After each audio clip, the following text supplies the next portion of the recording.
A most peculiar report stating that the renowned scientist and France's first female astronaut Claudie Hainera had to be forcefully restrained after screaming "Earth must be warned," prior to her falling into a coma from a reported overdose of sleeping pills in an apparent attempt at suicide. Of Dr. Hainera's suicide attempt we can read from French media sources. The first French woman in space has been hospitalized after she tried to take her own life, according to published reports. Claudie Hainera, 51, was hospitalized after she tried to commit suicide, an unidentified French government source told Agence France Presse. Another source told AFP that Hainera overdosed on pills. Hainera, a rheumatologist, flew to the Mir space station as an astronaut in 1996 and to the International Space Station, ISS, in 2001. She studied how humans adapt their motor and cognitive skills in weightlessness and monitored astronauts from the ground. Later, on the Mir, she performed experiments in physiology, developmental biology, fluid physics, and technology, according to the European Space Agency.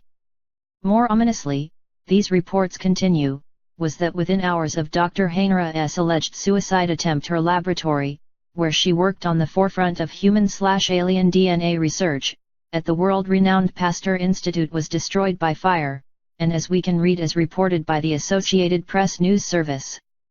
Fire broke out Wednesday in a biology laboratory at the Pasteur Institute in Paris, famed for research on fighting infectious diseases, officials said. No victims were reported, and no sensitive materials or viruses were affected by the fire, which was extinguished by firefighters, an official at the institute said. The official was not authorized to be publicly named according to company policy. The cause of the blaze was unclear. The fire broke out mid-morning in an underground level of one of the buildings in the institute's campus in southern Paris, a lab that conducts research in developmental biology, the official said. Reports on Dr. Hainera state that since her return from space she had become convinced that our Earth had been visited in our historical past by ancient astronauts who had not only had colonized our planet but had genetically engineered the then existing semi-human life forms into our present-day human race. Dr. Hainera's beliefs mirror those of the prominent Israeli writer and researcher Zecharia Sitchin, who, it is reported, attributes the creation of the ancient Sumerian culture to the Anunnaki, or Nephilim, a race of aliens from a planet he calls Nibiru, which he believes to be in an elongated, elliptical orbit in the Earth's own solar system. Sitchin asserts that Sumerian mythology reflects this view, though his speculations are entirely discounted by mainstream scientists, historians, and archaeologists, who see many problems with his translations of ancient texts and with his understanding of physics.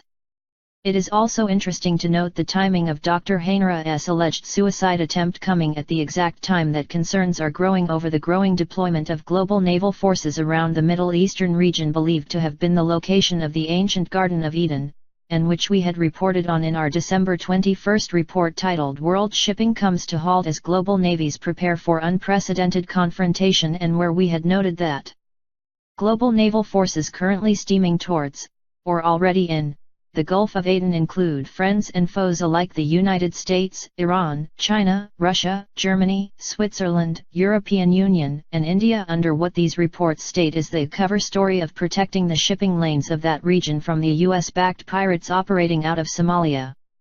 Current news from this region are, also, appearing to show that hostilities have already begun between our Earth's defense forces and the Watchers, as like the United States' last attempt to attack these aliens by themselves this past January has, once again, resulted in massive cuts by the Watchers to the many undersea communication cables laying upon the seafloors of this region, which have now isolated large parts of the Middle East and the subcontinent. Equally important to note is that for the first time in centuries Chinese warships have left their home waters to join the massive international effort to confront what is seen as our Earth's most serious threat ever, and that when attempting to confront an undersea anomaly off the coast of Papua New Guinea, villagers reported a UFO-like craft rapidly ascending from the ocean and streaking skyward, leaving in its aftermath giant swells which have left nearly 32,000 homeless, and which the United Nations is now rushing aid towards. To the catastrophic damage wreaked upon Papua New Guinea, the UN is reporting that the swells destroyed houses, food and water supplies, damaged crops and led to the loss of gardening tools.